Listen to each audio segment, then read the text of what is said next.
Customer की demand है कि उसको सेट भी ओके चाहिए और उसको डाटा भी इंपॉर्टेंट है। ठीक। हेलो फ्रेंड्स, मेरा नाम पुनीत है और आईफोन रिपेयरिंग के रिगार्डिंग नए नए टॉपिक्स पे आप लोगों के लिए वीडियोस बनाता रहता हूं। तो friends, welcome to mobile repair academy. Friends, आज का हमारा टॉपिक है स्वैपिंग। स्वैपिंग, बहुत लोग स्वैपिंग की बात करते हैं, बट आज हम ऐसी बात करेंगे कि हम सेट को स्वैप करते क्यों हैं, किस कंडीशन में अगर हमारा सेट जाता है तो हमको स्वैप करने की नौबत आती है। तो पहली जो कंडीशन हम स्वैपिंग करने में यूज करते हैं वो कंडीशन ये होती है कि हमारा मदरबोर्ड या तो बेंड हो गया तो हम स्वैप करेंगे। हमारा मदरबोर्ड गिरा, छत से गिरा या कार के नीचे आ गया तो वो बेंड हो गया, तो उस मदरबोर्ड को रिपेयर करने का कोई फायदा ही नहीं है, उसका कोई रिजल्ट आने वाला नहीं है। तो उस कंडीशन में हमको उसको स्वैप ही करना पड़ेगा। सेकंड कंडीशन,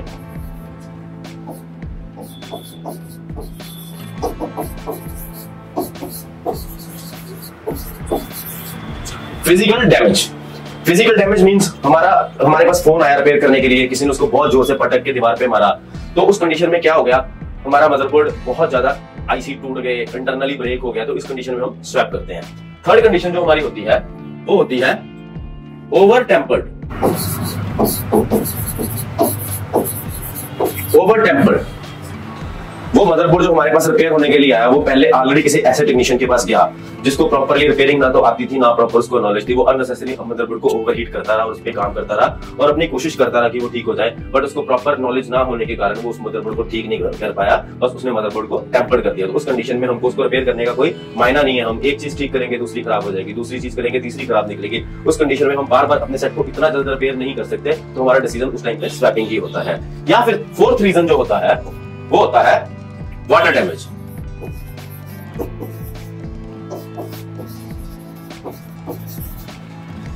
वाटर डैमेज वाले केस में 90% ऐसा होता है कि हमारे सेट रिपेयरेबल होते हैं, बट 10% ऐसे केस होते हैं कि हम अपने सेट का फॉल्ट पकड़ ही नहीं पाते।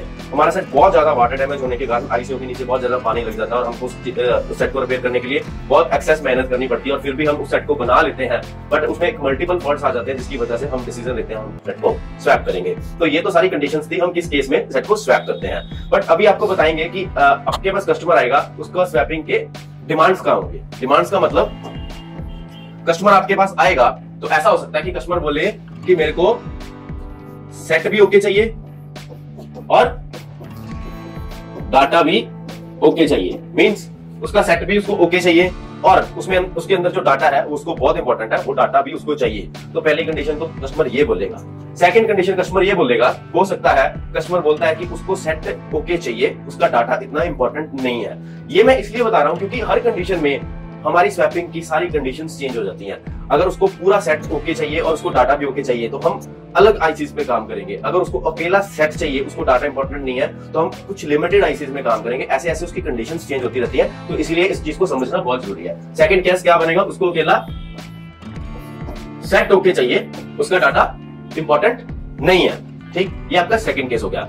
और थर्ड केस क्या हो गया कि कस्टमर बोलेगा मेरे को सेट चाहिए ही नहीं। मींस कस्टमर के पास पुराना मॉडल है, आईफोन 7 है, 6 है या 8 है, तो उसने सेट को नया बाय कर लिया है, बट उस सेट के अंदर उसका डाटा जो इंपॉर्टेंट उसको चाहिए, तो वो सिर्फ पैसा किस चीज के लिए खर्च रहा है, ओनली डाटा के लिए खर्च रहा है, उसको सेट नहीं चाहिए। तो थर्ड कंडीशन जो कस्टमर की बनेगी वो बोलेगा only data is important, set मेरे को नहीं चाहिए। तो ये थी कस्टमर की डिमांड। अब डिमांड पे काम कैसे करना है, हमने अगर सेट को स्वैप करना है, हमको दोनों चीजें चाहिए, तो हमको बहुत ज्यादा काम करना पड़ेगा। अगर हमको ओनली सेट चाहिए तो हमको एक लिमिटेड आईसीज को चेंज करना पड़ेगा, और अगर हमको ओनली डाटा चाहिए तो हमको ओनली लिमिटेड आईसीज को चेंज करना पड़ेगा। इस चीज को समझते कैसे हैं? फॉर एग्जांपल, हम एक आईफोन 7 की एग्जांपल लेते हैं।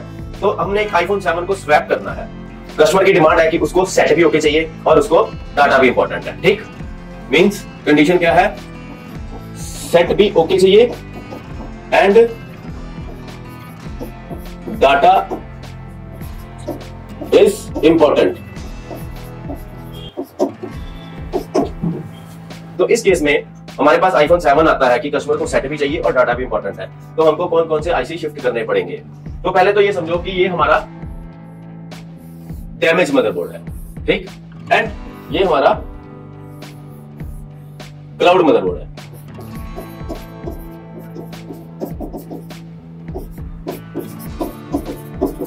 और ये डैमेज। तो ये मदरबोर्ड डैमेज है, ये मदरबोर्ड क्लाउड का मदरबोर्ड है, सारा ओके है। तो हम डैमेज मदरबोर्ड से कुछ आईसी उठा के क्लाउड वाले मदरबोर्ड पे शिफ्ट कर देंगे तो सेट स्वैप हो जाएगा। वो आईसी कौन कौन से हैं? पहला है सीपीयू, ठीक। अब सीपीयू और उसके बाद हमारा डाटा किस किस चीज में है, हार्ड डिस्क में। बट सीपीयू की हार्ड डिस्क यही है या नहीं है, इसको आइडेंटिफाई कौन करता है, लॉजिक ईप्रोम। तो लॉजिक ईप्रोम भी हमको स्वैपिंग में शिफ्ट करनी है, या हम लॉजिक ईप्रोम को रीड या राइट भी कर सकते हैं। ठीक, अगला है हमारा वाईफाई। वाईफाई क्यों लिखा, वाईफाई इसलिए लिखा कि अगर तो आपके पास प्रोग्रामिंग टूल है तो आप अपनी हार्ड डिस्क से अपने वाईफाई को अनवाइंड कर सकते हैं, वो सारा प्रोग्रामिंग का रोल है। बट अगर मेरा कोई फ्रेंड ऐसा है जिसके पास प्रोग्रामिंग के टूल नहीं है और वो स्वैपिंग कर रहा है, तो उसको वाईफाई भी साथ में शिफ्ट करना ही पड़ेगा। ठीक, उसके बाद आपको NFC. NFC is also very important component. Means आपके जो भी पासवर्ड्स है या बायोमेट्रिक्स है, उसका जो लॉकर है वो क्या है, एनएफसी। तो एनएफसी भी आपको शिफ्ट करना ही पड़ेगा। इसको हम नहीं भी शिफ्ट कर सकते अगर आप नहीं करना चाहते, बट आपको वो प्रॉपर प्रोसेस आना चाहिए। तो वो प्रॉपर प्रोसेस क्या है, हम अपनी अगली वीडियोस में आपको बताते रहेंगे। ठीक, उसके बाद नेटवर्क के लिए हमें चाहिए बेसबैंड सीपीयू। एंड बेसबैंड को आइडेंटिफाई कौन करता है कि ये बेसबैंड सीपीयू इसी सेट का है या नहीं है, उसको आइडेंटिफाई करता है बेसबैंड ईप्रोम। तो अगर आपको सेट भी ओके चाहिए और डाटा भी इंपॉर्टेंट है और आपके पास कोई प्रोग्रामिंग टूल भी नहीं है, तो आपके पास एक क्लाउड मदरबोर्ड है, आपने डैमेज मदरबोर्ड से ये सारे आईसी 1 बाय 1 क्लाउड मदरबोर्ड पे शिफ्ट कर देने हैं। तो आपका डाटा और सेट ओके हो जाएगा। बस आपको उसको करने का प्रॉपर प्रोसेस आना चाहिए। आपको सीपीयू कैसे करना है, उसकी बूटिंग कैसे चेक करनी है, विदाउट सीपीयू बूटिंग कैसे चेक करनी है, सीपीयू लगाने के बाद बूटिंग क्या होनी चाहिए, ये सारी चीजें आपको पता होनी चाहिए। ठीक, तो अभी हम बात करेंगे कस्टमर की सेकंड डिमांड। माइट भी कस्टमर बोल रहे हैं कि मेरे को सेट वेट इंपॉर्टेंट नहीं है, मेरे को सिर्फ इंपॉर्टेंट है डाटा। तो अभी हम कंडीशन चेक करेंगे, ओनली डाटा। ओनली डाटा के लिए हमको कौन कौन से आईसी शिफ्ट करने पड़ेंगे। ओनली डाटा के लिए पहला जो आईसी हम शिफ्ट करेंगे वो रहेगा CPU. Second IC is CPU की ईप्रोम। सीपीयू की ईप्रोम को क्या बोलते हैं, लॉजिक ईप्रोम।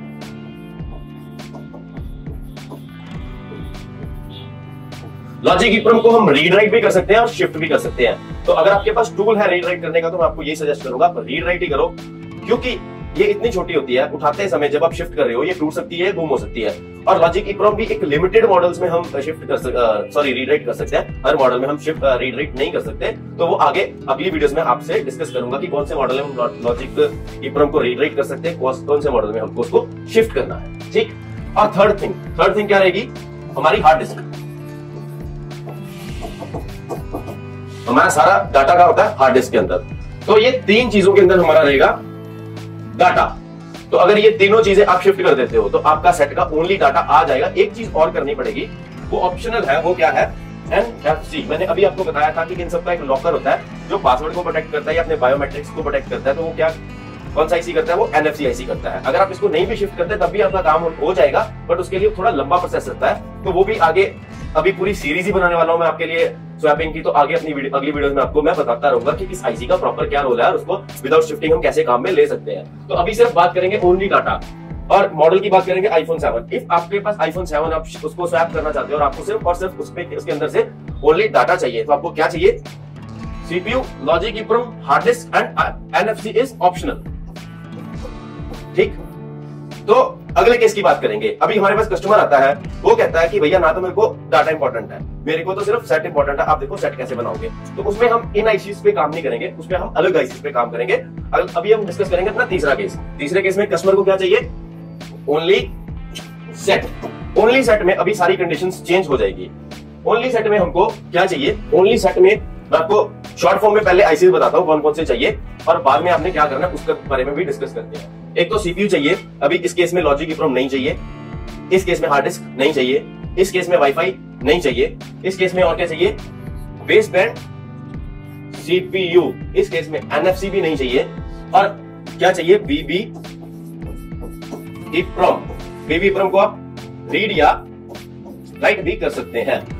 तो इतने से काम में हमारा ओनली सेट रेडी हो जाएगा। बट बाकी चीजों को आप बाईपास कैसे करोगे, उसकी अलग से प्रोग्रामिंग करनी पड़ती है, फिर सेट की फ्लैशिंग करनी पड़ती है, वो सारी चीजें भी हम डिस्कस करेंगे। बट अभी इस वीडियो में हम सिर्फ बेसिक चीजों की बात कर रहे हैं कि अगर आपके पास एक सेट स्वैप करने के लिए आता है तो वो कस्टमर की कंडीशन क्या है, कस्टमर क्या सोच रहा है कि उसको ओनली सेट चाहिए, बोथ सेट एंड डाटा चाहिए, या सिर्फ उसको डाटा चाहिए, तो तीनों पे काम करने का तरीका टोटली डिफरेंट होगा।